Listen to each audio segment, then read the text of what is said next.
Well, I have no friends, Ryan, so Between us, we have a combined pipeline of about £250 million. this podcast, we're just going to be absolutely honest and real and raw. When I started losing all of my money, If someone said to me, do you want to go for a coffee just to catch up and it's just a friendly meeting, I'll say no. I was literally texting one of my employees the other day. I said, we're the Batman for social housing and we're in Gotham right now. Well, we've got saying. So I think that's one of the biggest risks is you're going out there mining these gold and it's all the viruses there that would come in and literally destroy the earth as it is. Welcome to the first episode of the Ground Up podcast. So with us, we've got 4 members in this new podcast. We've got Stuart Wyeth. Sorry, Stuart, if I've messed that up again. Stuart Wyeth. Stuart Wyeth, Dorian Payne, Jack Jiggens, and myself, Rye Beaumont. I will be moderator for this episode and potentially future episodes. And I am going to have to stick my glasses on to read out some notes because we've got some housekeeping to do before we dive into this one. So bear with, but a little bit of a proper introduction should help. We'll be doing some intros later, so give us about a few minutes and then we'll go into our businesses and who we are really. But for now, all you need to know is that we are 4 property developers based in the UK, and between us we have a combined development pipeline that is, of about £250 million. So thank you, Dorian, for pulling your weight there. There'll be no filters on this podcast. We'll be completely transparent with all our challenges, failures and successes. We'll dive into the numbers, all the juicy stuff. Nothing to hide here. We are aiming to give away as much free value as possible. No upsells or buy courses, even though I might have a course. Just detailed conversation about the business and property sector, the people in it, our journey, and we just want to build a valuable audience, really. We'll give away free stuff, and in return, ideally, we could build a good audience out of it. The idea came around to start a podcast a couple weeks ago. I literally think it was 2 weeks ago today. Almost instantly, we all agreed. So we're like, all right, let's give it a go. 2 weeks later, banged in the diary. We're at 7 a.m. right now recording this. We're going to give it a go for 12 episodes. So back to back, week on week. So it'll be a limited series initially. We just want to try it, give it a bit of consistency. And if it works out and the viewers want more, let us know in the comments, engage with us, and we will continue to produce more. But for now, it will be 12 episodes. We'll be releasing episodes weekly. So every Thursday morning at 5:30 a.m. I know that sounds weird, just Google said that's the best time to post a podcast because I think people can watch it on the way to work, something like that. So wherever you're listening to this, thank you for tuning in. Each episode should be around an hour to hour and a half max. We're trying to target an hour, but we're chatty people, so stuff could drag on. The podcast will consist of a multitude of things, but deep dive discussions on specific topics, whether property related, finance, business, or market related. We'll talk about experiences we have during our weeks running our businesses day to day. We'll also run through some of our projects in detail. We'll bring on guest speakers, people we know, people who've been big developers or big business owners, whoever they are, and also try and bring on some audience members. So any of you guys listening, if you've got any issues with your projects or in your businesses, bring them to the floor, and then we can kind of hash them out as a bit of a hive mind. I think that could be some cool content. And of course, we'll take audience Q&As. So be sure to leave comments on either the YouTube channel, X, or Instagram. The more comments we get, the more we can pull from and answer them in the next episode. So if you leave us comments, we'll answer them next week. Right, and that is my moderation duties done for now. So guys, anything to add on why we're doing this podcast and why it should be beneficial for the viewer to invest their time with us? I'll dive in there. I think a lot of people look to courses or ideas or business ideas, and you can get very far by following other podcasts that are free. And the first thing that I would say to anyone is, one, the most important pot of knowledge is the thing that you should be focusing on. And podcasts are free and you can skill up, learn, watch, share. So I'm a massive advocate for watching other people's podcasts. Is that Henley speak, Jack? Where's your accent from, Dorian? Hey, listen, I'm from the Welsh Valleys, me lad. So I don't know why I took a bit of Irish in there then, because me lad is not even spoken in Wales. No, I'll pick up from that, Jack, as well. And when Ryan put his glasses on, I knew he meant business. So very pleased to be here with you guys. The key reason why I'm in this podcast is, I'm with 3 absolutely great entrepreneurs, business people, and property people. Myself and Ryan, we operate in the lower value areas, both in Wales and up north. And Jack and Stuart operate in the south in high value areas. So you do get a real good mix of different strategies of how, if you're interested in property, how to make that work in those different areas. So if we talked about our pipeline, for every 10 properties that we have to build, Jack just has to build 1 where he is. So lives in proper blue blood territory. And, but no, I'm here because I really like being around you guys. All of you inspire me and motivate me. And if any listeners can pick up on that whilst we're speaking and just getting that knowledge out there and just talking to each other and then answering their questions, what a valuable piece of free, content that if I started again, that's exactly the type of content that I would want to be watching before I go and lose hundreds of thousands in property. Many hundreds. Stuart? Yeah, and to touch on what Dorian just said, yeah, I mean, obviously being around people doing this type of job is really it's valuable. I mean, the stories that will come out and the lessons you can learn. I think it's a way that we can just use this channel to sort of share our ups and our downs, so we can learn from each other. I mean, I started in property only sort of 4 years ago, really, since 2020. So I've been on a relatively short story, but we'll go into why I've sort of projected and gone quite big, quite quick. But ultimately, I started learning everything on YouTube, and it was all free. And you learn the HMO model, and then a lot of people I'm speaking to through social media, they're all wanting to get into this commercial property world. You never can learn enough, and just by spending some regular time with you guys on the podcast, we'll learn more from each other. We'll learn more from what the audience want to hear, and I think it's going to create quite a good community. So yeah, very excited to get on with this. Bloody lovely.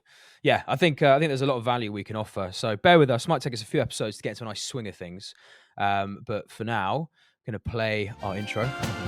Ground up sound. Ooh, yeah. Real estate deals. We lay them down. Let's get those deals. Deals. Deals. Deals making money, baby.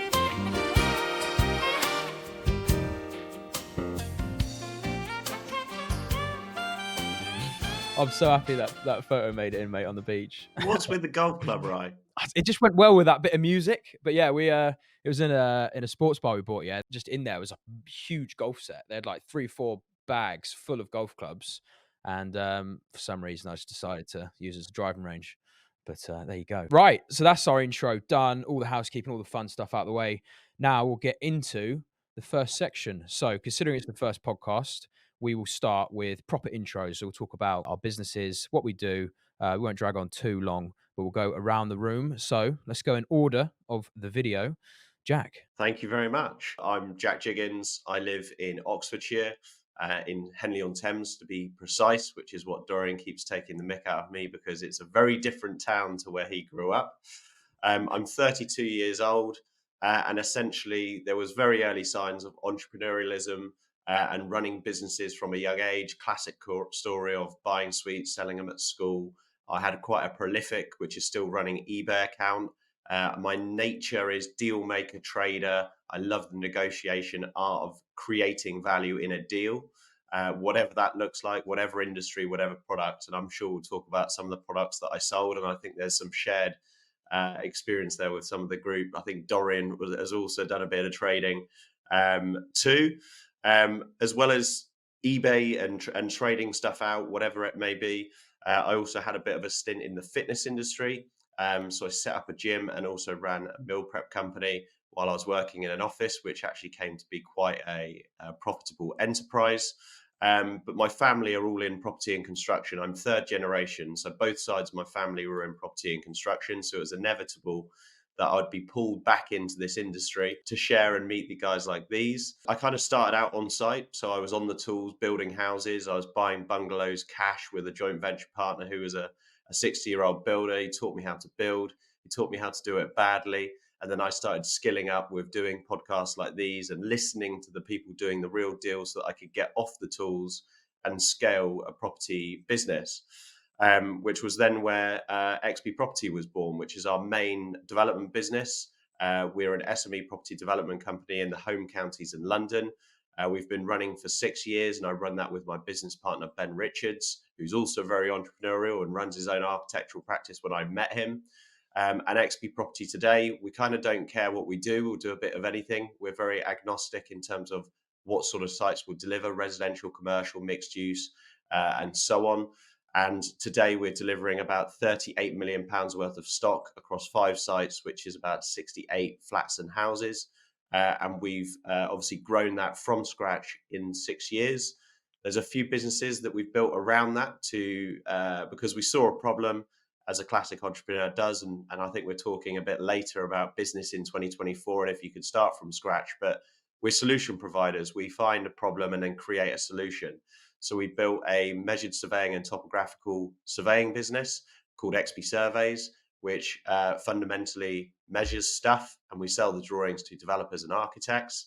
It's not that complicated. The amount of times I've been wrongly asked if I do building surveying or whatever it may be, type surveying is not correct. So that's XP Surveys. Ben and I also have built and run a social housing portfolio. So we're the landlord and we let the properties to a registered housing association on a 25-year commercial full repairing lease. And that's worth about 20 million quid. And then last but not least, and I will let one of the other guys jump on shortly, is I run a management, lettings and co-living business with my brother called Central Suites. We've got 120 doors that we've built up from scratch in that company too. So all property and construction related. I like businesses that you can fold into each other and de-risk it by, if you've got a spend, for an example, XP Property had a spend of 50k in surveys for the year. It was simple to set up a surveying business. One surveyor covers our costs, makes a profit, and then we could go around hunting external business, which is what we now do. I think our own revenue in XP Surveys to the other businesses is something like 2% now. So 98% of our revenue is other businesses. But that's a little bit of a snapshot about me. Nice. I'm sure we'll probably go into a bit more personal stuff in the show. Nice, Jack. Sweet. Stuart, take it away, mate. Hello, everyone. Yeah, so my name's Stuart Wyeth. I'm based in Farnborough in Hampshire, so very much the southeast of England and the home counties of southwest London. I've been in the industry since 2001, really. Always wanted to be an architect. So I went to college, tried to go down the road of becoming an architect, got 2 years in and got bored, realised that, a lot of people can do the AutoCAD side of things and got offered a job on in a small loft conversion company in Farnborough. My cousin, who I was very close to growing up, went to work for this chap, lovely guy, didn't necessarily run the business as well as it could have and went into liquidation. So I learned some real key lessons at sort of 20. Carried on that journey in loft conversions for sort of 6-7 years for another company based in southwest London, and they had quite an aggressive growth plan. So very, very proud to work for those. But ultimately, they went to doing £1 million turnover a month. So and they went from like 6 loft fitting teams to 46 loft fitting teams. So I learned how to scale and learn how to systemize a business and to effectively make some decent cash. The time come when I was ready to do my own thing, so I set up a business with two brothers and went very knees deep into the construction world, where we sort of generally took on, or organically took on, sort of the £1 million plus full house refurbishments, which sound very exotic, very fun to do, but in the real life they're very exhausting and it's very time consuming. It's like trying to plug a bath with too many holes, really. I think it just bleeds cash everywhere, and it's very difficult to make the profits I was looking for. So after 5 years, said to the two brothers, my two business partners, that I wanted to sort of dilute that business and go into just back into loft conversions, where you can systemize from one step up to the whole thing being plastered, and it sort of minimizes the risks effectively with the pricing these jobs. They bought my shares off me for a very modest amount, and I had to set up again. And walking away from your first business for 5 years is heartbreaking, because you've given everything you've given to it for many years. And starting again was almost like a new revolution. So I could start with the end in mind, going, right, how can I run 100 lofts a year? And we built a lot of systems and processes that would basically allow us to do that without my phone ringing. That was the whole goal. So I built in 4 months with a very supportive wife, who I'm still with today, and got two lovely kids. But ultimately, she supported the family for 4 months. We're right in the middle of a big extension on our new house as well that we bought together. So the perfect time, but there's never a better time than today. So spent 4 months in the spare room at the back, literally building the whole business, and that's the system and the company we still run today. We're doing around sort of £4 million a year turnover through that company, and my plan was to build that to the first national loft conversion company. It's still not off the cards, but it's a great business. It's got many good reviews. And then 2020 hit, where we all know what happened in 2020. And that was a pivotal moment for me to go in, to take all of our skills and go into commercial developments, where we could take 100% of the profit or the development piece and own it 100%. So we've done that. We've grown quite aggressively from HMOs through to smaller sort of 9-unit, 7-unit schemes. We're now building out an 18-unit scheme, and we've got massive growth potential to go into the sort of 25, 35-unit schemes. And obviously being around Dorian and learning these different strategies that he's using in Wales, which he'll come on to, forward selling some stuff to some registered social landlords or some housing providers, and trying to anchor in a ground floor tenant is really where my passions lie now. So finding that right type of building, almost putting our systems that we use through Skylofts, but putting the building in at the front end, running it through our machine, spitting out these flats at the end, I think is quite a clear goal for what we can do to try and hopefully build sort of 100 to 200 units a year. So yeah, quite an aggressive strategy. And being around you guys obviously is super important to learn from each other. I'm going to come from more of a construction angle, more of a health and safety angle, all these sort of things that I'm sort of just becoming very aware of running these bigger construction sites. I think I want to try and absorb enough, or people listening to this podcast who can sort of help us on our journey as well, all individually in different areas, will be good. And I love the fact that we're all from different parts of the world. So yeah, we've got Rye obviously up in the north in Darlow, and you've got Jack in the in Oxfordshire. I'm sort of just below him in Surrey, Hampshire, and we've got Dorian in Wales. So yeah, we've got a great mix of what's going on, sort of from a macro scale as well. Obviously very passionate about where the macro world's going, and I pay very keen attention to the monetary system. And Ryan and I have got massive things in common with the digital currencies of the world. Bitcoin. So I'm sure we'll talk a bit about that as well. Bit of Bitcoin, yeah, we love a bit of Bitcoin, or just where the future is going to go for. I was wondering how long it would take to come in. Only about 3-4 minutes, but yeah, no, we won't touch it too much. But ultimately, if the listeners want to learn more about it, then I think we only owe it to them to talk a little bit more about what we believe in. And I just think it's everyone's duty to go away, at least just do a bit of research. Don't spend money or invest, but just go and learn. And once you get into that rabbit hole and you see where it's going, it's going to be it's a fundamental change that's unfathomable in your brain at the moment. And I think it's the growth and what's going to happen in the next 10 years is pretty insane. But I also like to fly. Just to finish up, I learned when I turned 30 that I wanted to get my private pilot's license. I know Dee's doing a bit of flying as well at the moment, but that was quite a good thing, not to switch off, but literally just to get away. I've stopped flying since COVID and property's taken over. But when my children are a bit older, I'll pick that back up and carry on the journey. So that's what I do. Lovely. All right, nice one, Stu. Dorian. Sure. Thanks for that, Stu. And we'll be flying together, no doubt, when we're old farts after our property career has subsided. Yeah, cheers to that. So hello everyone. My name's Dorian Payne, and similar stories there, really, to Jack and also Stuart too. I've always been entrepreneurial. I'm obviously from South Wales, and I was buying and selling things through school. I was fortunate that both of my parents were accidental landlords and grew a portfolio with no business plan, and so I got exposed to property, not property development, but property in general at quite a young age. So, and what young person or young boy, girl, whatever, doesn't like looking at properties?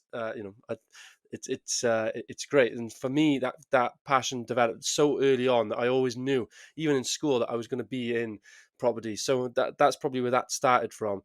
But yeah, I was buying and selling things through school. I was as I was growing up, I was going to boot sales, selling online. I taught myself how to import from China, lost all of my money, and which that's another story for another on.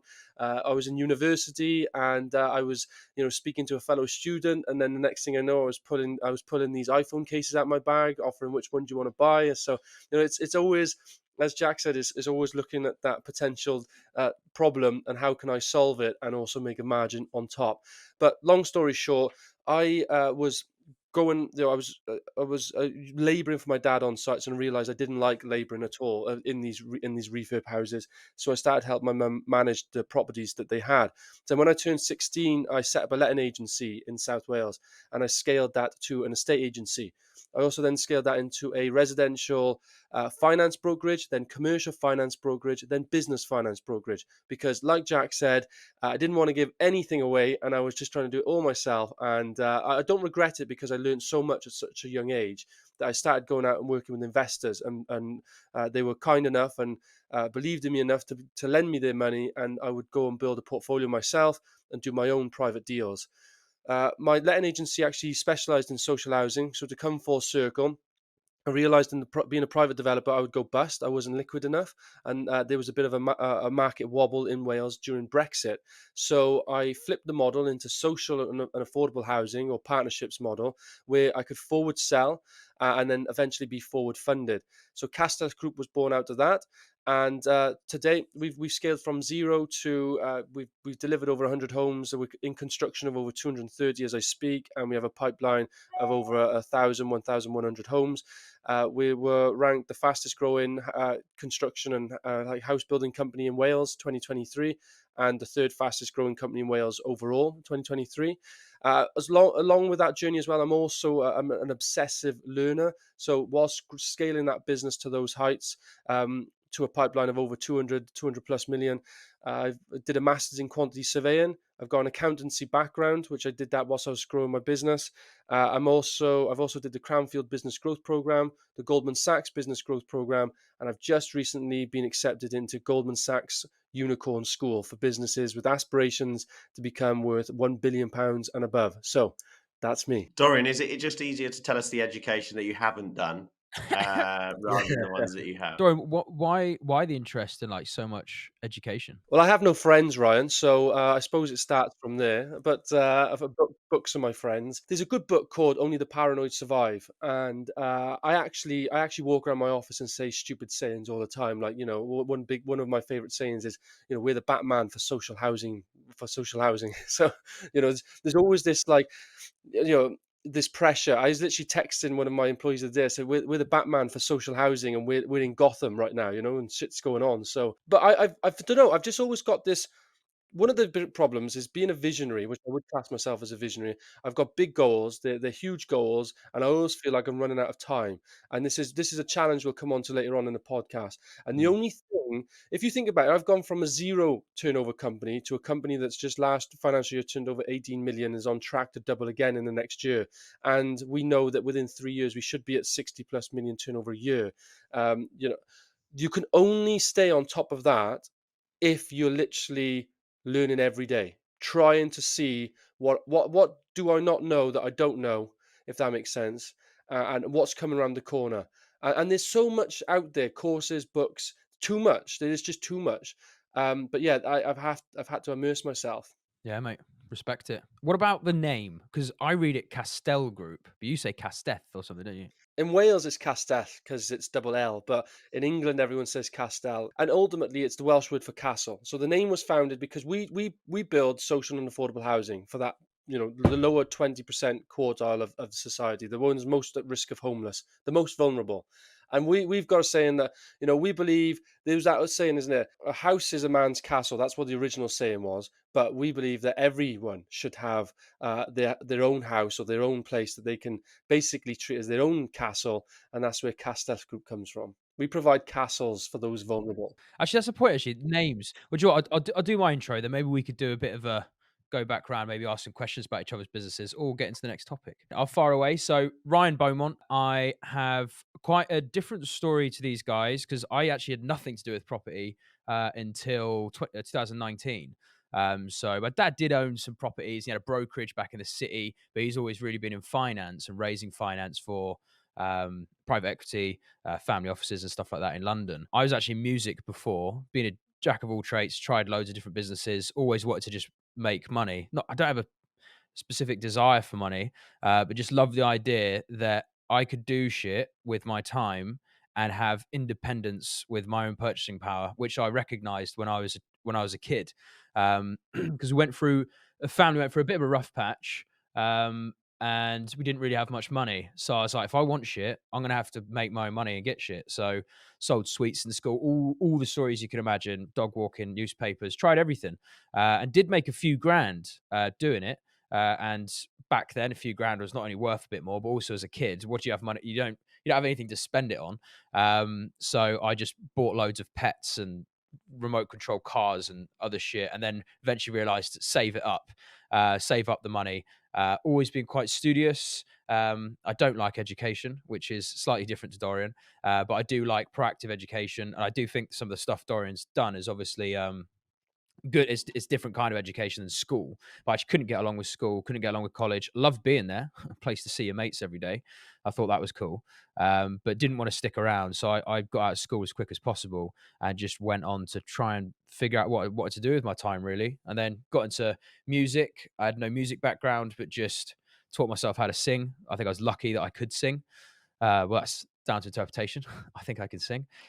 We'll have a test on that later. Yeah, well, we'll do a sing-off, guys, at the end of the pod. Yeah. So stick around, tune in. But yeah, so got into the music industry and wanted to make the biggest boy band in the world. And together over the years, we went from like 50 tickets in Hoxton Square Garden to Shepherd's Bush Empire!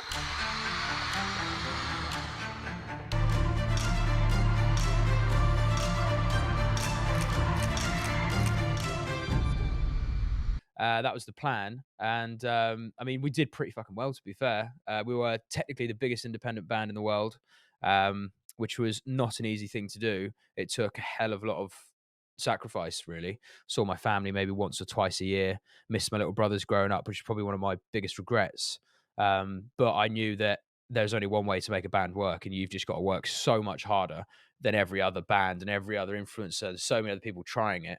So we lived in a one-bed council flat to start with. It is that day in road trip camp. The bunk beds have arrived. We are getting ready to gut the room. We're just going to take everything out and then paint the walls and all that kind of stuff so that we can live in it with 5 of us soon. So there's a story there we could go to another time, but yeah, basically hard, grueling, built that up, and then towards the end of that band, there was some feuds building amongst members and also with management, and I was the driver, so I managed the band internally, really. Even though we had a manager, it just wasn't really around. So I drove the business commercially and realized vlogging it, doing this, doing that. We had all our tours and other things to figure out, merchandise.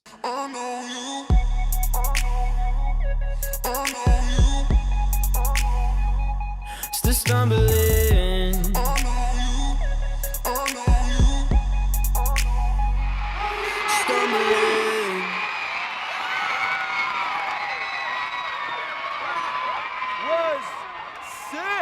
Loads of things, and I was just getting a bit sick of it. I was like, we're reinvesting all this money, I'm not making fucking anything, and I could be making a lot more, but the manager's stopping us from doing a few bits. So I was just started to look at other options in life, and to be fair, I was always reading books, always looking at started an app, tried an app, which we could talk about at some point. I did think it was a sick idea. It was an AI-driven app, so hence my obsession with AI. I've been following it for about 7 years now, since I started R&Ding that app and realized just how groundbreaking this tech was. As the band sort of came to an end, the pandemic came around and killed one of our main revenue streams, which was touring, so ticket sales and live merch.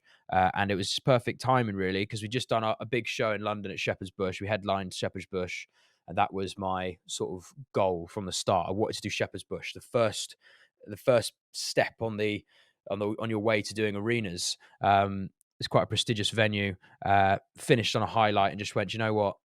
Let's just stop this. I'd already got into property by that point and bought a pub, which is probably not the best idea as the first project. And then me and my dad just realized we could productize this thing in development, and if we could do a specific strategy like HMOs or commercial to resi up in the Northeast, we can retain the assets and sell our services on a yield basis. And we knew that it would work eventually, but without having a lot of, any property experience from the development side, we knew it would be a bit of a grueling battle. So it's taken us, the guts of like 5 years now to get to where we are. But it was about a year ago, about a year and 3 months ago, start of last year, where we went, let's flip our model. Rather than build our own portfolio and joint ventures, let's build a development service for investors and people who want to be armchairs, but they want good yield, so they want someone else to do all the work. And yeah, we built that up nicely. So we've got 35 staff, including our lads on site.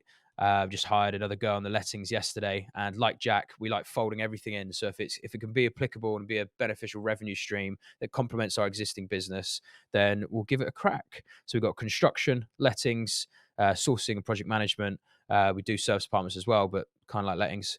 And then recently released a course on how to do HMOs. I wouldn't say it's an educational business. It's just, here's our knowledge in a modularized format.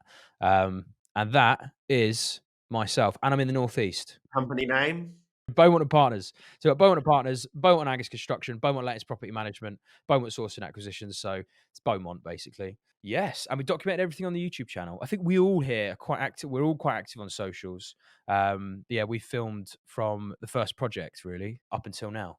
And that is myself. Listening to everyone's, especially from the viewers listening in, as you can see that the range of businesses that we're involved with, even though a lot of them are connected to property, they are diverse. We've done them all in different areas, obviously different ages. I'm 28 now, but feel like I'm going on 50, and I feel like because that's just what happens. But I think we've all got so much knowledge to share. I think the real value is going to be in the upcoming conversations, where we just, this podcast, we're just going to be absolutely honest and real and raw. So those that listening, we are active on social media, but I think we'll all agree, all of us only put the good stuff on social media.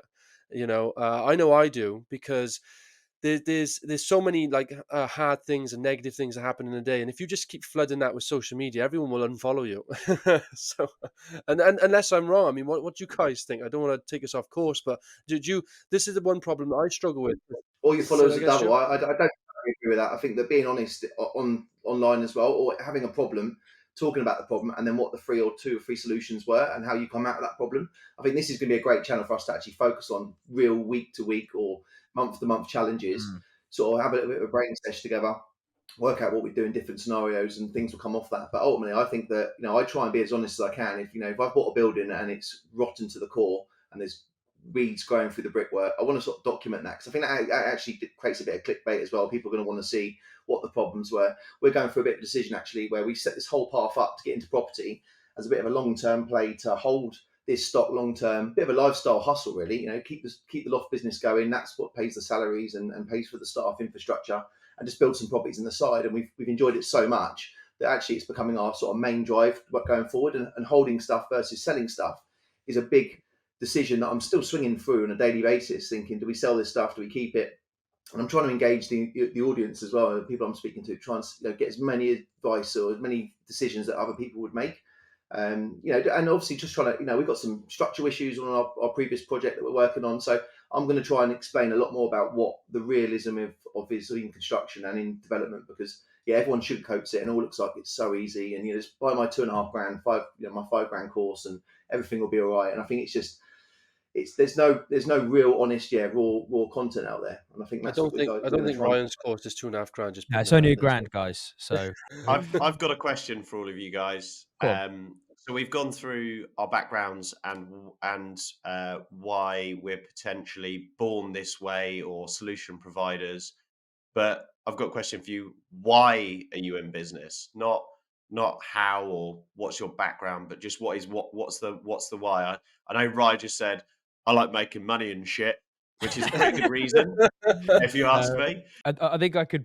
You guys probably all relate to this, but I mean, I didn't like teachers in school. Like, it's not that I didn't like or get along with them personally. I just didn't like someone telling me how to spend my time, and that transcribed massively into my adulthood. I can't be told what to do, and I couldn't imagine working for someone else, and I just won't do it.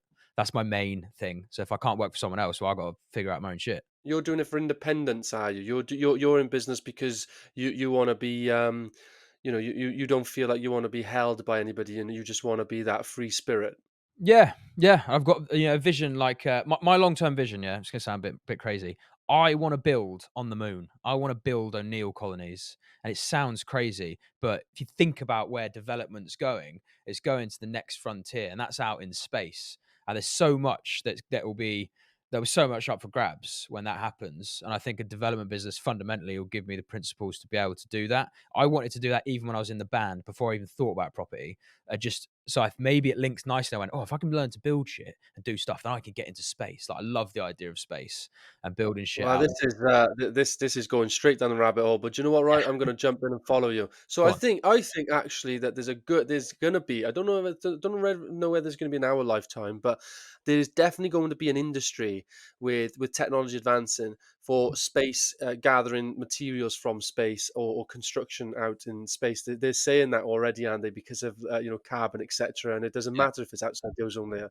But I mean, we treat some materials on Earth are so rare and so valuable, yet there are literally planets made of gold and diamond or whatever out in space. So when you send a machine up there, mine it, bring it back, leave obviously any potential plagues that it'll bring, and then. So does anyone know that if we bought a plot on the moon, what it would cost a square foot to develop that out? These are the questions, man. These are the questions. But go on, Dorian and Stu, why? Big thing about cross-contamination, actually, all these planets. So obviously, there's all these viruses that actually could hinder our own country, our own planet. So I think that's one of the biggest risks. Is you're going out there mining these gold, and it's all the viruses there that would come in and literally destroy the Earth as it is. So I think that's one of the biggest concerns about. There's a movie about that model, boys. We'll all have to wear masks again. Not again. As long as you don't shake each other's hand and you just elbow each other, you'll be fine, Stuart. But there will always be one breaker, and that will probably be Ryan in this group. Yeah, I'm probably. not listening to you. Shake my hand. Fuck off. I think Jack had a good question though, just about the why. So yeah, I think you three should answer that as well. Why? Why run your business? Okay, next, like, um, the reason I am in business is what other options are there? You can take the unemployment route, you can go and work for someone else, or you can be the creator of your own destiny. And I think it's a very scary. It took me 10 years to get the confidence to go and do my own thing. And even then, I went into business with two brothers because they were great guys, and we're still the best of friends, and we still wish each other well. But ultimately, becoming your own creator of your own destiny. Every ounce of energy you're putting in is for yourself, and obviously, if you can build a team around you that's going to elevate you and take you further, there's no better way of living life, to be honest, than being your own creator. And that's really why I do what I do. It's not for the money. I mean, the money's lovely and it's a byproduct, and it's actually very hard to earn, and especially to grow and earn money at the same time.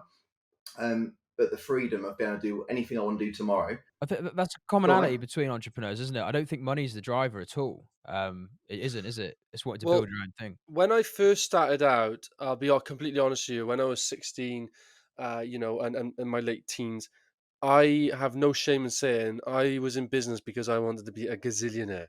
I'm not even a billionaire. I wanted to be the gazillionaire, the first one there is, the number one in the rich list, and that is obviously pure, young adult egotism and just I'm in Wales, right? So 10 grand's a lot of money, and I thought a gazillion is probably like £1 million. But ignoring all of that, when I started losing all of my money in every business venture I did, I quickly I quickly came to terms that making a gazillion pound is actually incredibly difficult.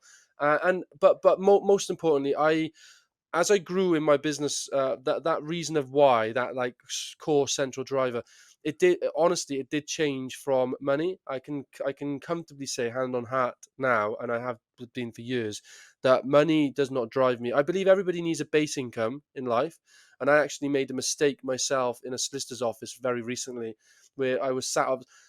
Because I'm sorry to go off on tangent, but because we deal in property all the time, the numbers are big, they're huge. We all of us deal in multi-million pound deals, and you become so numb to that fact. When I was sat in a solicitor's office dealing with a solicitor, just in passing comment, I said £10,000 a month is not even a lot of money, and they just sat back in the chair and was like, "Yeah, it is," and I was like, "Oh, I completely misread that. I didn't mean."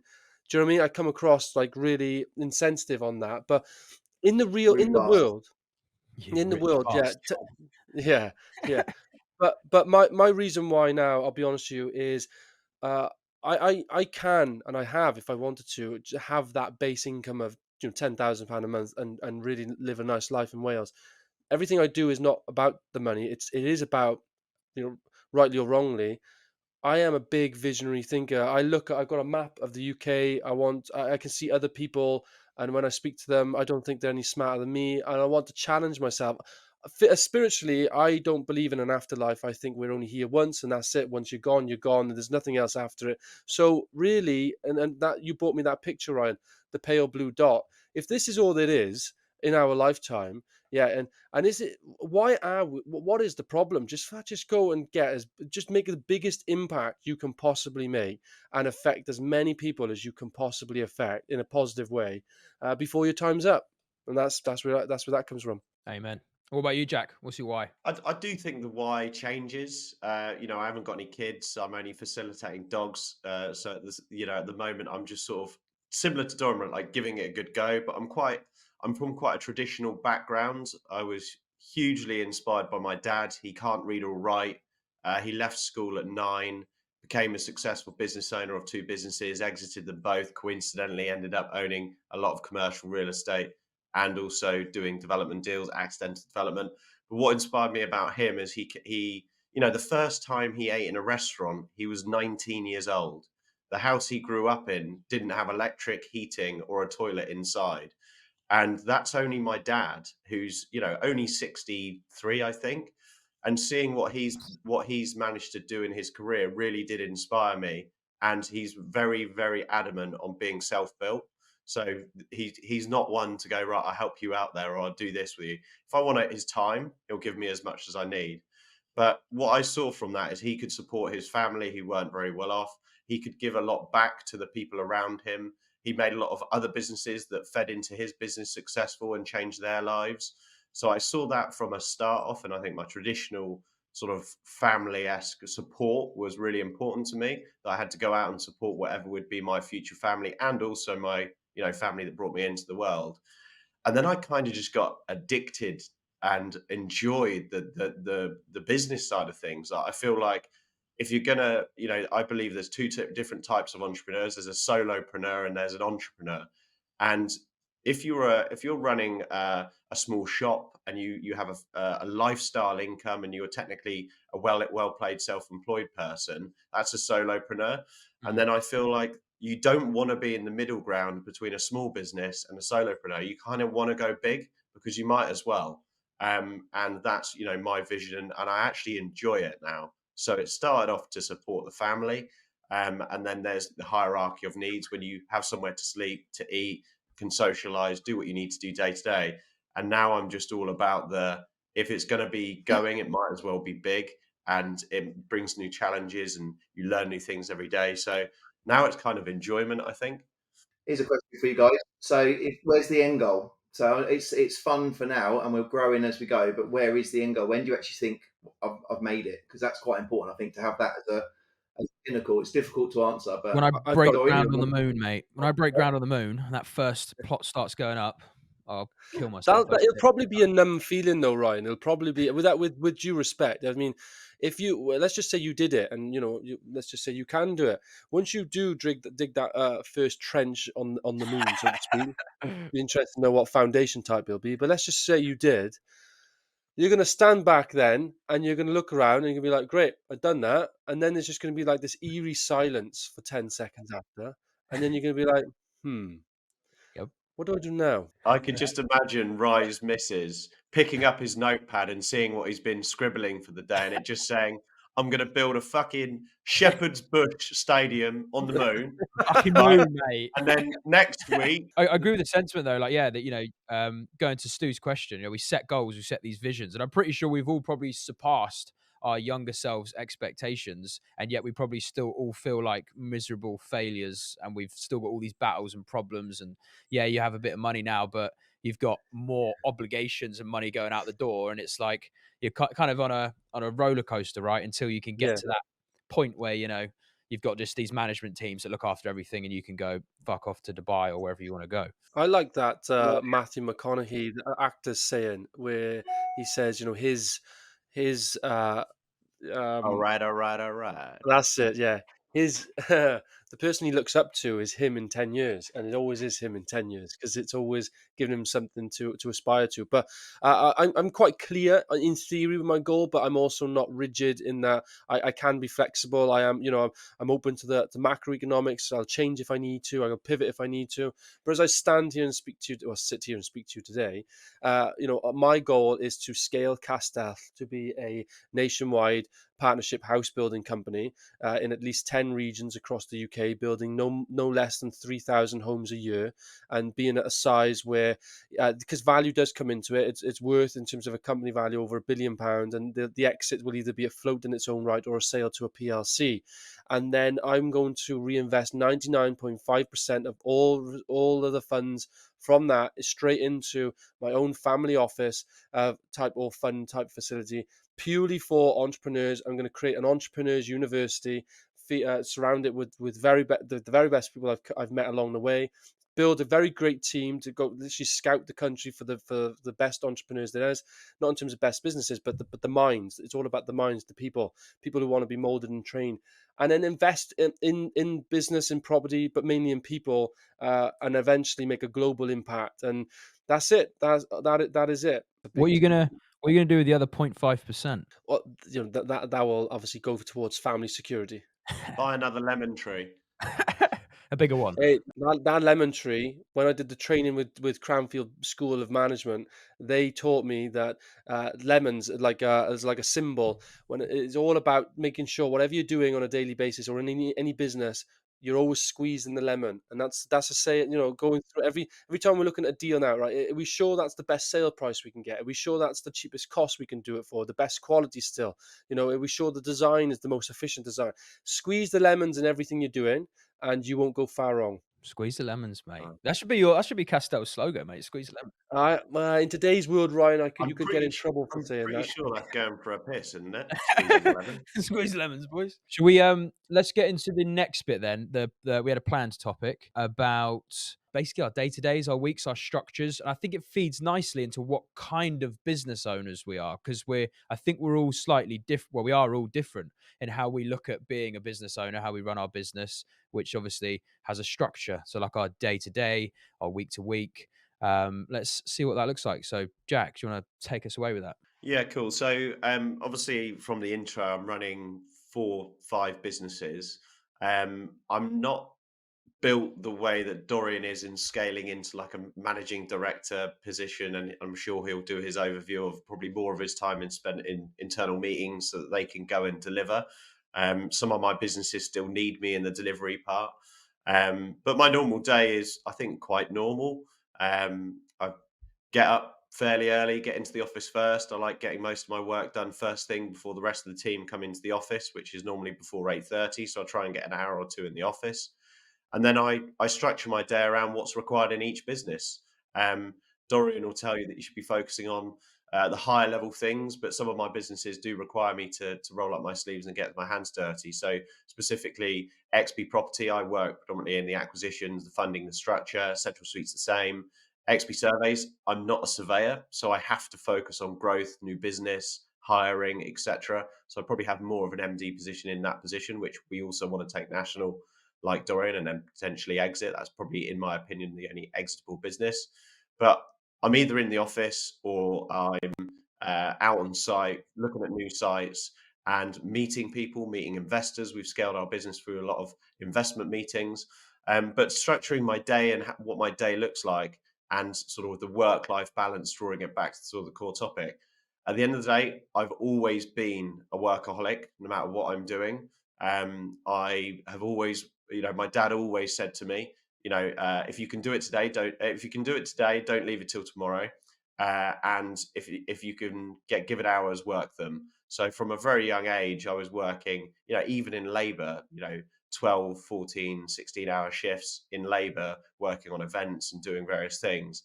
So I've always enjoyed working hard and playing hard to some degree.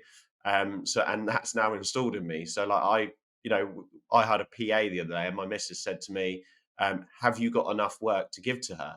And I said, well, if I average 100 hours a week, which is what I've averaged for the last 10 years of my life, and well, probably 15 years of my life, and I give her 38 of those hours, I'm still doing 62 hours a week average, which is more than normal. So I'm just a workaholic. So I like working between each business result. Obviously there's some firefighting issues that need to be handled sometimes from a directorship position, but I'm still in the businesses. I'm still learning new things and trying new things and doing new things, adapting the strategy. And I suppose during the week, I just work. I don't really do anything else. I do enjoy going to the gym if work allows, but I always prioritize first, which is probably not a good idea, because I do feel that headspace. I go to the gym more for mental release than physical. If I'm weight training, I don't like cardio. I don't know why people like cardio. But that's my life, and I'm quite nutritional, so I like to think that if you're eating the right things, you'll be more efficient and effective. For example, if you fill your car up with 50% water, 50% petrol, is it going to get to Wales and back quicker than a car that's 100% petrol on the super unleaded fuel? So I feel like fueling your body in the right way is super important. And then I try and build a balance into that when other people aren't working. So in the evenings, I think it's important to have, some downtime around while you're eating, and then at weekends, because at the end of the day, my phone blows up. I get a lot of emails, and I like to be there to manage that when in the office. So in the work, if someone said to me, "Do you want to go for a coffee just to catch up?" and it's just a friendly meeting, I'll say no. I won't enjoy it. I'm going to be in the office, and that's that. You don't agree with my diet, do you, Jack? I think I think the second fastest growing business in Wales is Greg's, and that's because you.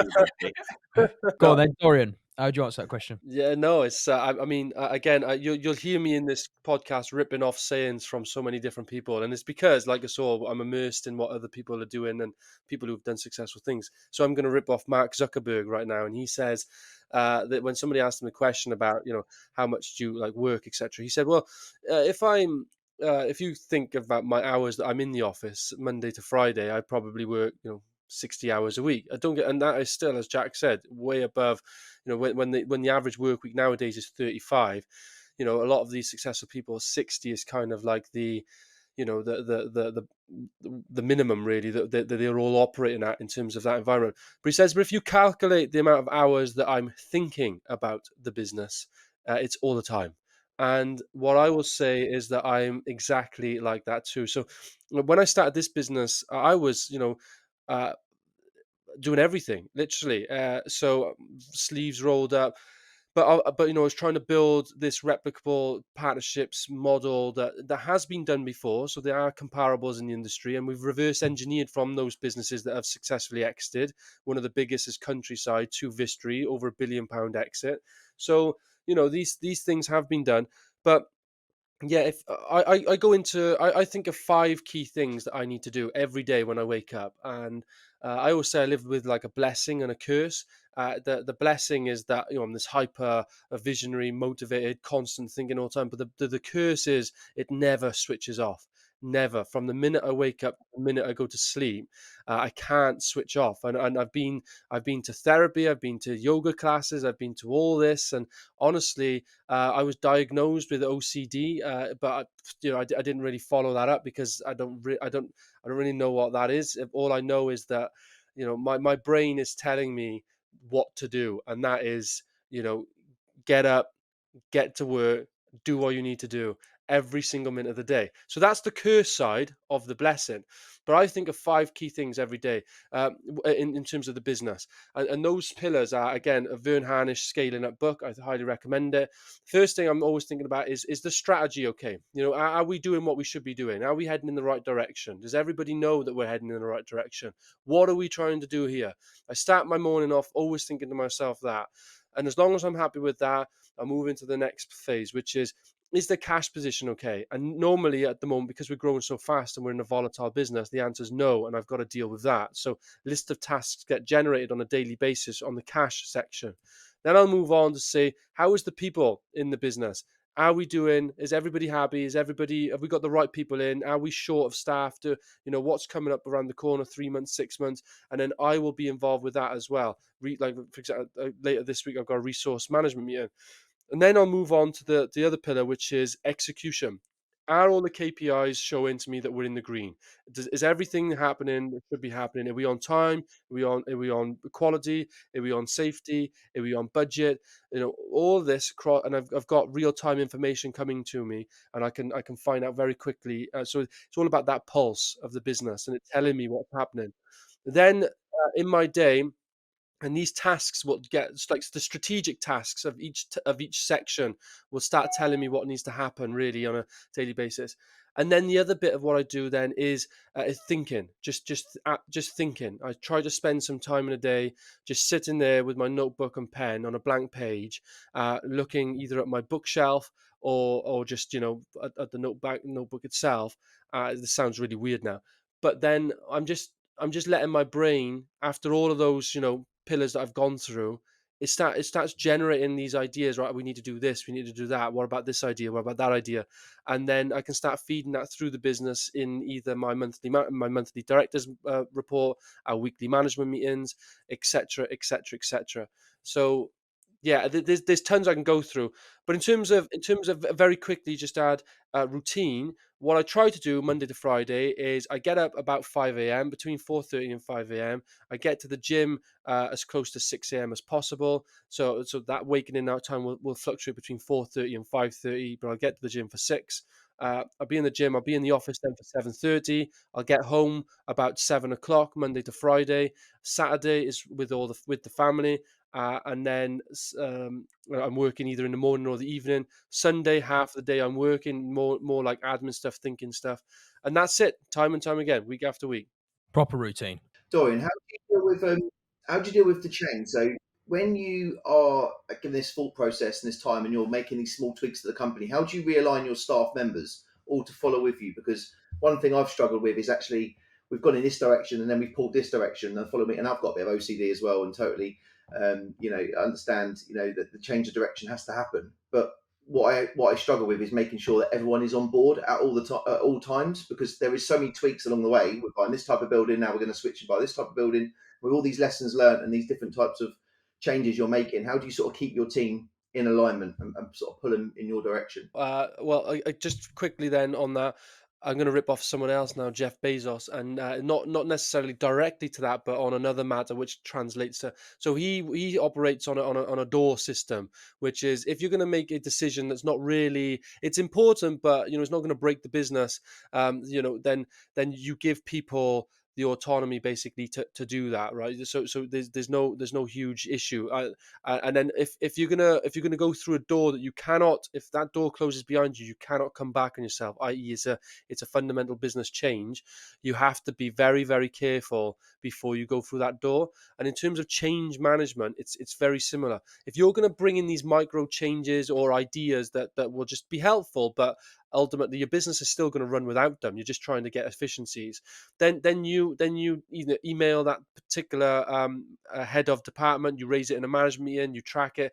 But the business leaders, one of the biggest things you have to do to get your message in terms of change management, there's a process called Cotter's 8 steps of changes. But without getting theoretical, the number one thing I've realized that you have to do is repeat yourself all the time. If you want to get something in, you repeat yourself.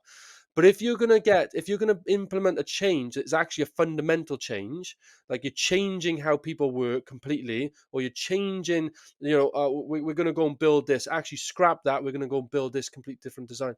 You should not do that quickly in terms of make your own decision and go along with it. You need to get the whole team debating about it and then all come into the consensus, or at least had that time, but then they're all going together.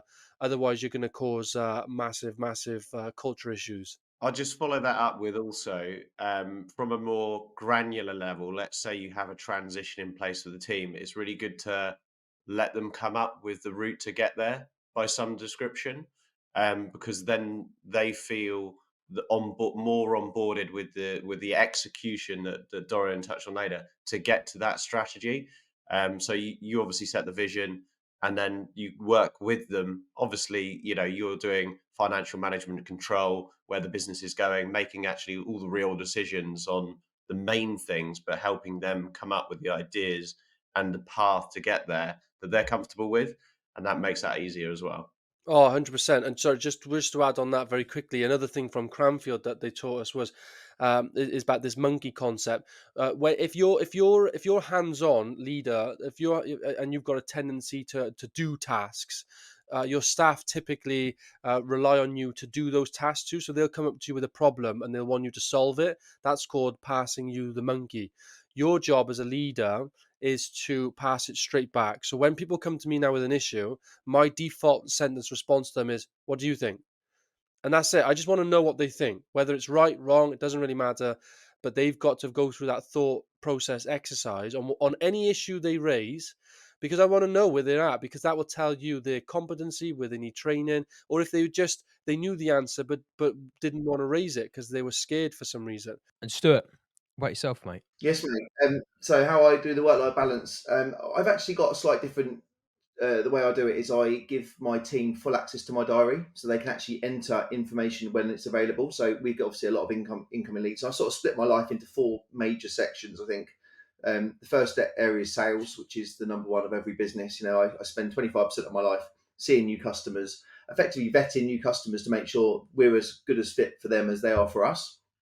Because the one thing I don't want to do is take on a job that's not quite right for our systems and process, or a customer that's not quite right personality type for our business, and actually clog our beautiful Rolls Royce engine with a load of dirty oil that's going to clog us up long term. And I think when we went through the growth phase of taking on, I had like 5 sales guys at one point, is that a salesperson's job is to sell, and they'll sell anything to everyone, however strategy, however you try and box up the type of leads that are coming through. And so I really keep a grip of that, because we want to maintain the size we're at. We don't want to grow stupid while we focus on building up the development side.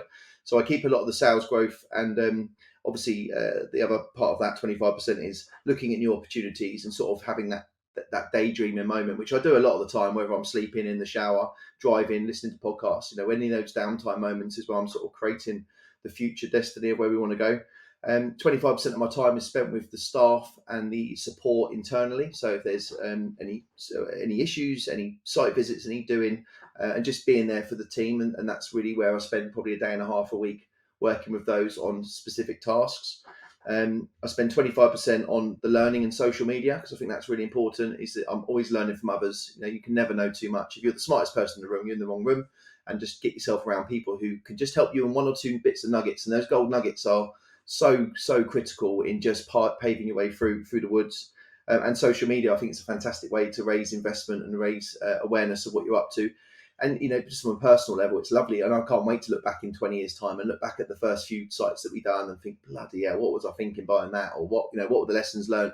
And it's just a nice way of keeping everything, keeping a log of everything. And then the last 25% is my family time. I'm a young dad, 2.5-year-old and a 4.5-month-old, and I'm new to this. I've been so set selfishly on my own path for the last 20 odd years, to now take some time away to do bath time, to have that wind down time is quite a lesson you got to learn in yourself, and to sort of, it's a whole new skill set you got to learn, and to actually being around them is lovely, and I love it.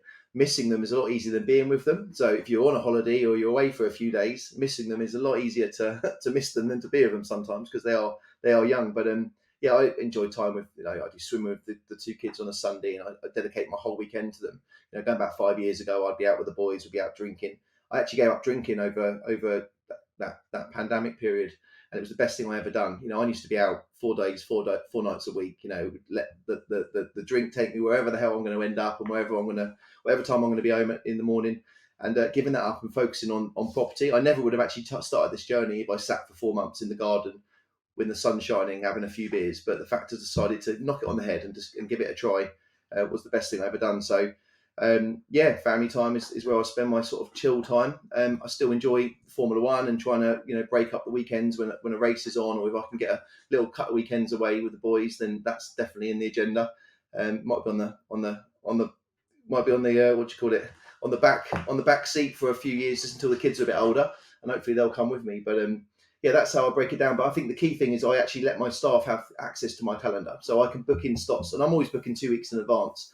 And so if there's things that are important to me, they'll go in sort of 10 days prior. And if there's appointments that they can fit in and around my key things, then that's how we'll run the diary. And it works really well. And they sort of, they do a really good job of making sure I get the most out of every week possible. Yeah, I mean, I think it's fair to say as well, Stu, I think you've probably figured out that work-life balance better than all of us. At least it would seem. I think the way you schedule, manage your life and make sure you spend time with the fam, make sure you get away and do some fun stuff, and also get around and see people. And then you've got this mad systems first approach with your business, which was inspirational for me when we were starting to sort of create this manufacturing facility for HMOs, and it was good to see your systems. You're very generous with showing us how that worked. And if we didn't implement proper systems in the way we have, then I'd be stuck in the nitty gritty. But I appreciate that those kind of systems you've put in allow you to have that work-life balance. So it's not that you like work-life balance. You've created systems that allow you to do it. And I think that's really admirable, mate. I think it's cool. And I wish I could just do that bit more on work-life balance. Hopefully. The thing is with systems is you got to focus on it right from the start, because it's so much harder. It's either put the energy in at the front end, knowing where you want to go, and actually building a machine that then requires systems, because then you are just juggling so many plates. It feels like an inevitable, never-ending task. But if you can start with just laying out exactly how you want to run the business at the end, and then working backwards, it's so much more manageable, and you get to an end goal. And when I was doing general construction, I just couldn't see the light, because there was just too many lessons to learn. We were making, 1 minute we were doing a glorified conservatory, then a double-story extension, then a loft conversion, then a full house of windows. There is 20,000 systems where we just focus on one building type and learn everything about it. Yes, there might be 1,500 systems you need to build, but there is only 1,500. It's not 10,500, and it's more manageable and bite-sized. And now we've done that for a decade. We're now starting to take the systems we've got and the infrastructure and now build in the commercial part and actually go, what building type do we want to build?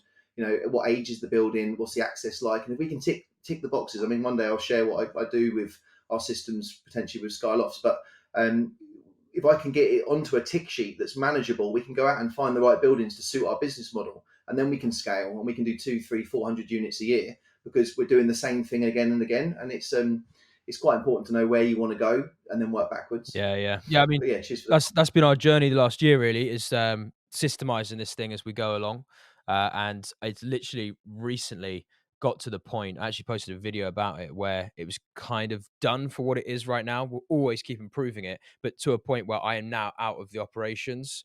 Other than acquisitions, that is the last place for me. But I'm about to move Steve there, one of our senior management who works within construction and project management, and we're alleviating time. Actually, in 2 hours time, I've got a meeting with the construction guys, and one of the guys who's currently a foreman for us is ideal to be more of a contracts manager kind of role. And once he comes up, we're going to promote him over the next month, basically as a bit of an introductory period where his dad is currently contracts manager. We're going to keep him as contracts manager on the bigger sites, and Adam is going to step up and manage the HMOs, which then alleviates Kane. Kane can step more into the office. That alleviates Steve, and then Steve doesn't have to be so much on administrative tasks and can work them more on acquisitions and sales. So yeah, try to really, think about the way we can. How can I buy more time? That's always my goal, really. How can I get more time back? Because I know that my time is best spent thinking about the business. To Dorian's point earlier, I'm a big believer in thinking as being a very productive spend of time. So yeah, I'm a big believer in focusing on buying my time back always. Like, how can I just get my own time back? Because I know that I could spend a week thinking about an idea, and most of that week might be like, okay, well, bad idea, bad idea, bad idea. Oh, good idea. Implement that idea in the business, and it could have a huge net benefit to how we operate, our bottom line, a new business strategy, a podcast, something else. And I think about a month ago, I realized, like all of us, I work all the time, which my missus isn't too happy with because she's in London, I'm up here, so I see her maybe once or twice a month. But to work really hard now, spend the hours now, and then build the right management team so I can get that time back and focus just on sales and marketing, which, to Stuart's point, I think is the most important thing for my kind of business and how it operates. Definitely sales and marketing is just the priority for me. So I wanted to get out of the operations, and I've managed to do that over the last month in a big way. That I am just here on sales and marketing now and acquisitions. And soon Steve will take on acquisitions, and I'll just be sales and marketing. And we've got our weekly meetings and our monthly meetings, and all the other stuff that hardly takes up much of my time. I just have to step in when there's a problem, because we're still at that point as a business where everyone's looking to me for an answer when there is a problem, which is fine for now. But obviously, as we grow, we do want more solution based thinking within management.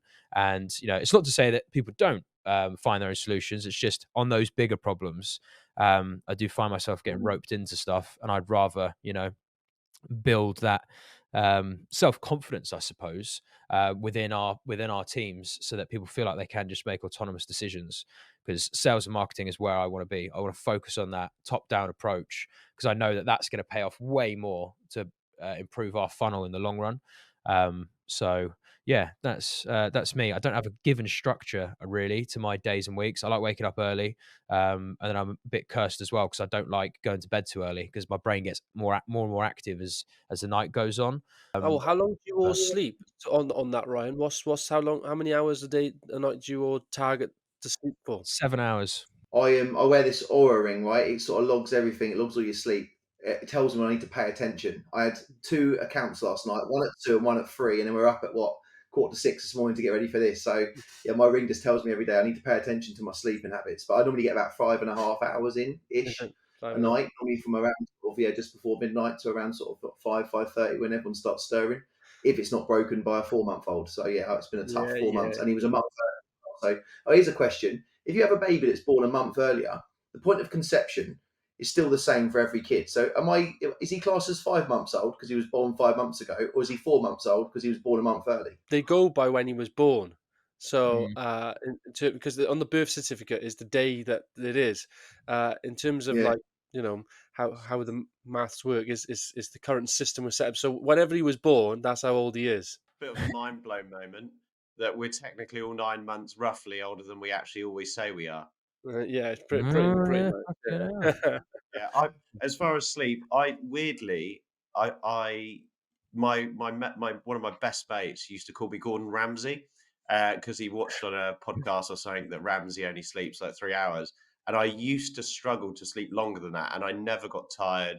I was on this some sort of weird energy that I used to be able to just keep going and going and going, but now I feel that we burn a lot of calories with, like Dorian says, the thinking, the hustle, the on and off the phone, making $100 a day to get stuff over the line and doing whatever it needs to be. And I just do need more sleep now. At the ripe old age of 32, I feel a lot older, and I aim for 7 hours like Ryan. 7 hours. Yeah. So typically in bed by about 11 o'clock, and I'll either be waking up, as we said, between 4 to 5:30, depends, and sometimes it's broken. So I think I average about 6 hours.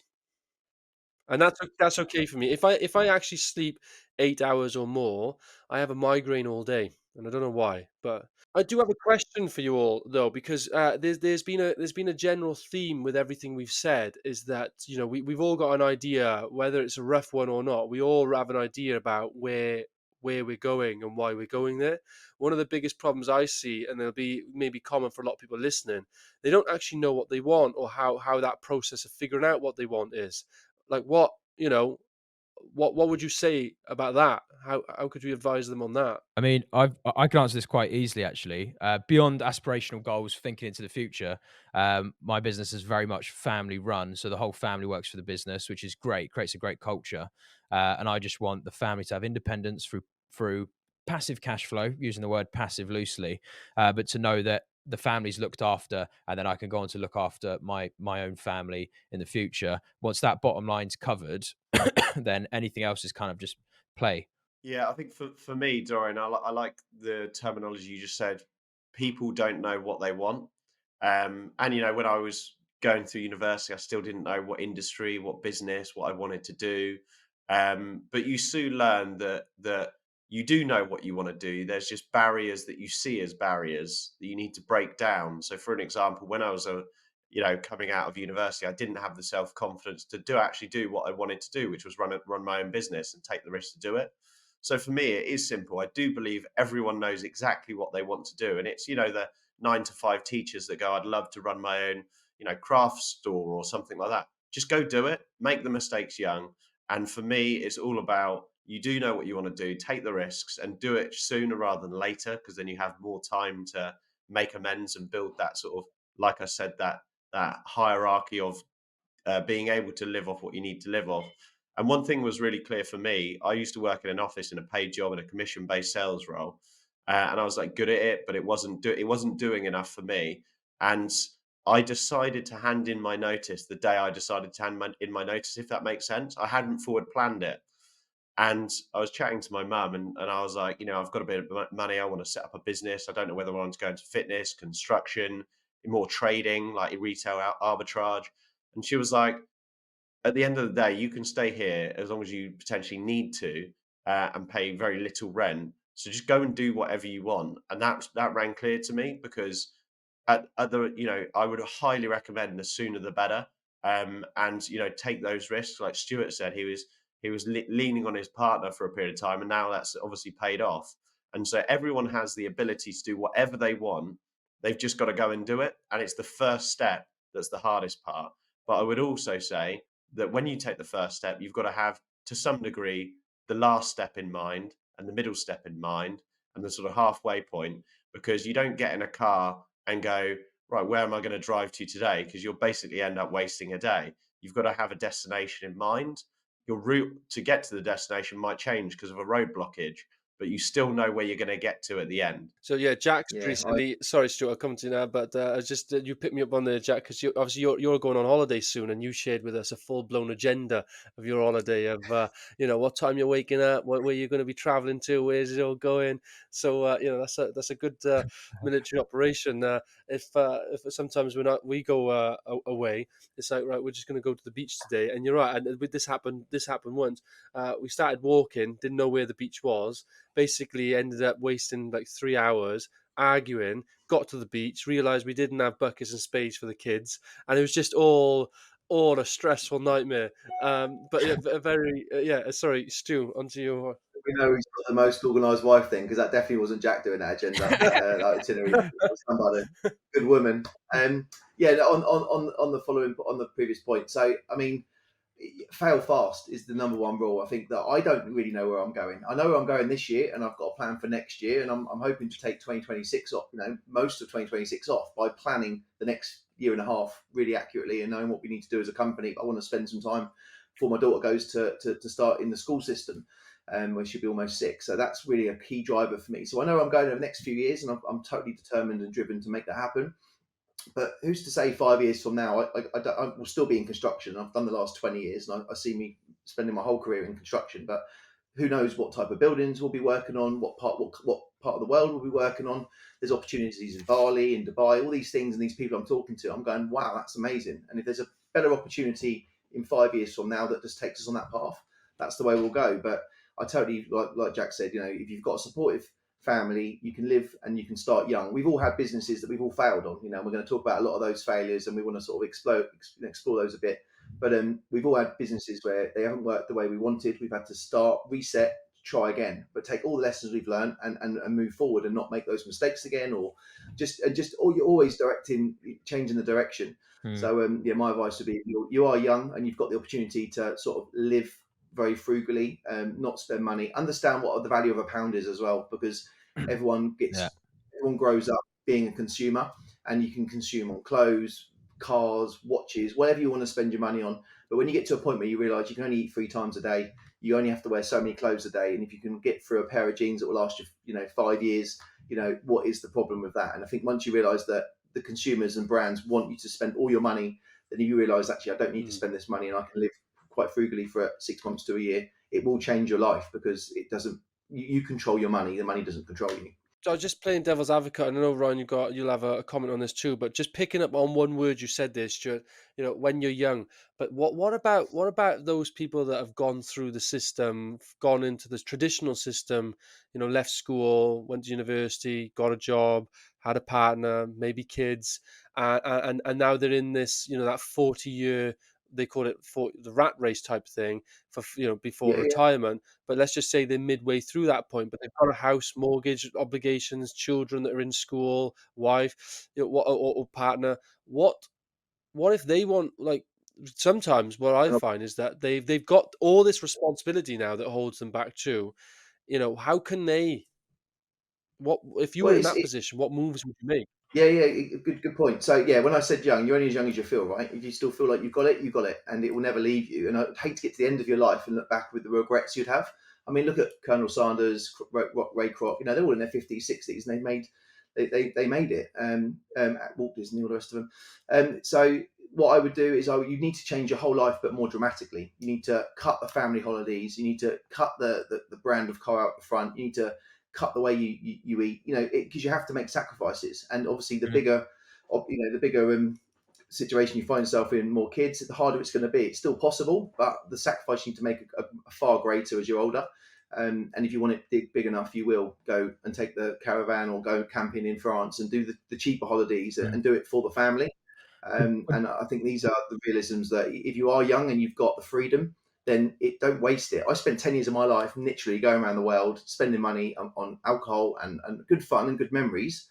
Half of them I can't remember because I was too pissed, and the other half is just in photos that I never look at. So if I could do the time again, I would have started a decade earlier. Yeah. But the fact I'm on the train, I'm riding this path, it doesn't matter. I'm 9-10 years older than a few of you guys. So Dorian's 28, I'm 39. So there's that decade difference, where if I was doing it at Dorian's age, I'd be so much further along on my journey.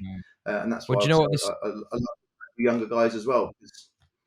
Go on, mate. This actually segues nicely into the next topic we were going to chat about, which is if you were starting again now in 2020, so 2024, current market dynamics, where the world is. I think whether it's property or business, might be cool for us just to sort of churn out some ideas. What would you do if you were starting again now? Can I just kick off that, tailing off a little bit of the last convo, Yeah. and I think going into the new one?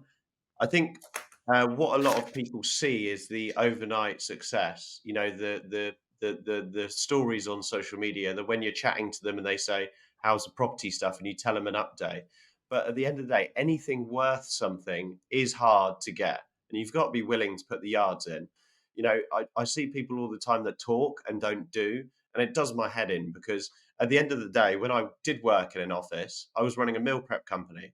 I was still the hardest working person in the office of 80 people, making the most dials, doing the most hours on the phone. But then in the evening, when it came 9 o'clock and I was the last one leaving the office, I was going to the shops to buy all the meals to cook and prep for the next day to sell my meals in the office the next day. And that was an extra curricular activity because I wanted it, because I had that drive to get it. I wasn't going out boozing every day with my mates. I wasn't going to the cinema every day. That didn't interest me. If you want something, you've got to go and get it. And I think that's a common misconception that it comes easy to us for because we, are luckily new matey boy that put us onto this, and now we've made a success of it.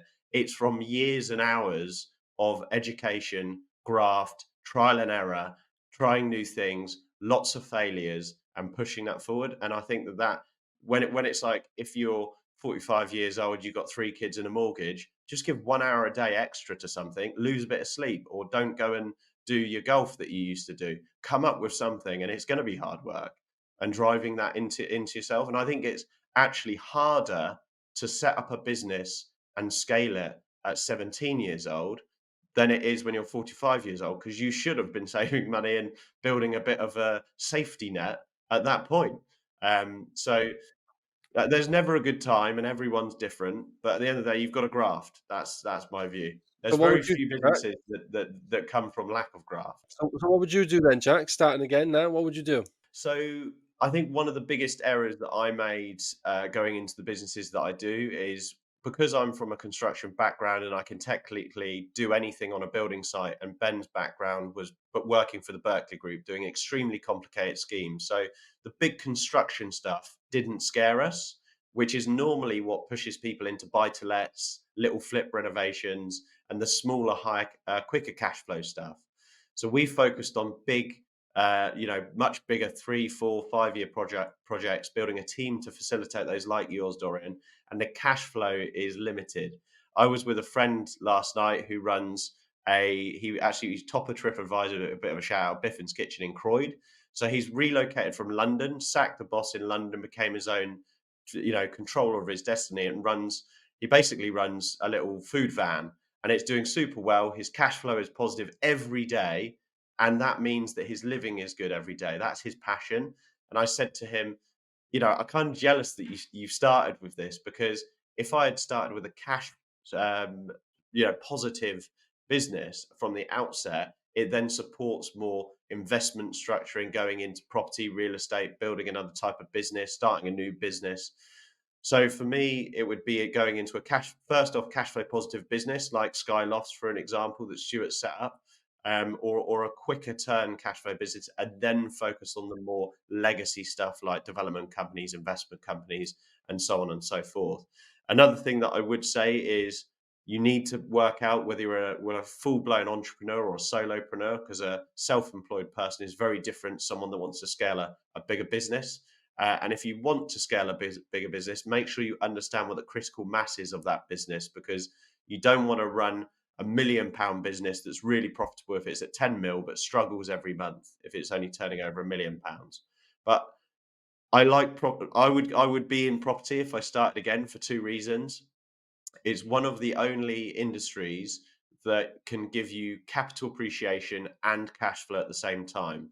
And I think that, speaking generations above us, they didn't necessarily have to be that good at the cash flow side, the value add part, and the underlying assets have added created value, and it's tangible. So something in property, but I also like the fact that you could also trade. I'm a massive believer that if you can take something in a low value market and put it in a high value market, which is technically what I do in property, take a dilapidated asset, make it nice, and put it in a better marketing position, you can do that in whatever you want, whether that's selling an item, whether that's selling a service. If you know someone that's, for example, a really good piano teacher, but their marketing is not on point, and then you go, right, I'll drive you the business, we'll charge double your hourly rate, but I want 20% of your hourly rate, and then you put it in a new marketplace. And I think that you can kind of do that in any space. but it's about understanding what you want as a business owner, sort of the lifestyle solopreneur, if you want to go into a big scalable business, what the end looks like, and then just crack on and execute and take the risks. Yeah, yeah. I mean, I completely agree with. I think we've all spoke before when we were talking about business and in property development, and cash flow is just so important. So if I was doing it again, I'd build exactly what I'm doing now: sourcing and acquisition, and then would gradually build up the construction and the lettings again. But I do sourcing and acquisition for HMOs for clients, so I'm making cash flow, and then do the same model to build our own portfolio and feed them together until we can improve the underlying businesses underneath. What about you, Stuart? I think I'm pretty happy with the sort of the technical side that I learned first, then the managerial side, then the entrepreneurship side. I think that's quite a nice journey. And if I was to start again and literally do Control Alt Delete, I think I would have gone and worked for one of the big six. I think I would have started from the bottom. You know, I always didn't really want to go into the city and work from the bottom up, but I think that I would have started sweeping floors, lugging sites, a bit like what I did when I was sort of 19, 20 on site, you know, and quickly got myself into the car to go and get the materials from the shops, to get myself into the office, to sort of be around the accounts and the management side. But if I started from one of the blue chips, I think I would have loved to have learned the whole process and literally seen what everyone does right to the top and learn all the inside secrets, which is so difficult to find as a sort of someone outside that arena, where a lot of people go through the systems and then set themselves up in a specialist area that like a bit like what Ben done when he left the Berkeley Group. You know, you've got land buyers and all the rest of it. Do you not think you'd struggle to understand everything in a big business? I kind of feel like big businesses don't give you that. I personally feel from a development space, an SME business, work in a smaller firm. I think I'd have learned a lot about lots of the little bits. I think that my entrepreneurial skill set would have been right. Take the best of the bits that I need to go and learn, understand the whole package, and then go and find the right people to fulfill those bits. I think this just thinking outside the box. You don't know what you don't know, and I think I would have been a skill set to really pick out all the pieces that need to make this a success. Where at the moment, when you are outside those big companies or haven't been exposed to it, you're sort of making it up as you go along. I mean, Dorian obviously reads every book available because that's how he's learning and putting the pieces together, which requires a lot of time and energy. And you know, I'm very much let's give it a go. Let's take a calculated risk on a size of site that we're working on. Let's learn what we need to learn. Let's put the systems in place, and then go the next step up. And it's a clever way to do it because you're not overexposing yourself, and the risks aren't too great. But if I was starting again, I think I would have wanted to learn a lot of that a lot quicker, and then I would have gone away and built the power team. I would have smashed it. Nice, Dorian. Yeah, lovely. I think so. If I was to start in business again, and I would, and let's just say I was employed, and let's just say I didn't have much of the knowledge that I do today, because if I did have the knowledge I do today, then I could do a couple of things quite quickly to make, £5,000 to £10,000 a month. And I don't mean that we all can. I don't mean that flippantly at all. Obviously, it's taken us all over a decade and more to get to that position. But we've got our pots of knowledge filled in a particular niche that we could leverage that and make money from it. But if I try to cast my mind as to what I would do if I didn't have that, then I would 100% do what Jack did, which I didn't do when I set my businesses up. I would focus on cash flow positive businesses, which I can forward sell. I can sell something, then deliver. I can get money in, then deliver. I don't have to deliver, then get paid. So that's the key thing I would do. I'd understand what business. Let's just say that it's in the property sector, because we're all from property.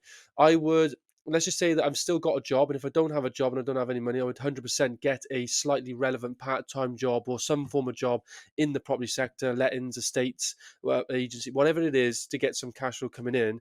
But I would set a 90-day goal to start to develop a business that I can forward sell. I would then because it's my nature, I would then go around property related networking events, or and I would just try to understand where there's potential gaps for some form of selling value add, like Jack was saying.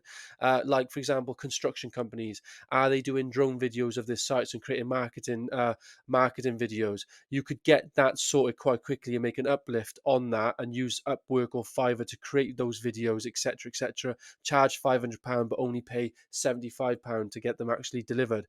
Just talking things here out of and then if you develop if with just pure grunt, getting around phone calls, picking up the phone, as Jack's saying as well, it's all about hard work, effort, getting around BNI events, property events, chamber of commerce events, building up a client list of 10, 20, ideally 30, and then getting to a position where I've got that base income, 5,000 a month, coming in with only a week's worth of kind of effort, a week and a half of effort.